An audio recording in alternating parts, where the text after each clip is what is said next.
fleurige folder. En ik ben altijd geneigd te zeggen, kies natuurlijk eerst een concert waar u altijd al naartoe had willen gaan. Maar kies ook eens een concert waar u nog niet altijd naartoe had willen gaan. Vergroot je nieuwsgierigheid. Ik kom bijvoorbeeld hier met een van de laatste programma's met een prachtig Mozart en Beethoven programma. Echt het hart van de klassieke muziek.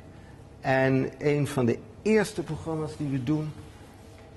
Ja, een interessant programma. Ik weet niet, sommigen van u zullen vorig jaar van Opera Zuid de Rozenkavalier gezien hebben.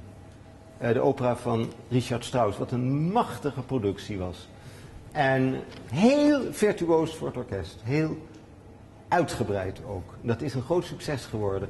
En mede daarom hebben we besloten om volgend jaar 1 heel programma aan Richard Strauss te wijden. Omdat dat zo'n tovenaar met het orkest was. We spelen een blazerstuk, we spelen een strijkerstuk, we spelen een groot orkeststuk en we spelen een pianoconcert. Dat is heel interessant. Dat wordt gespeeld door Hannes Minnaar.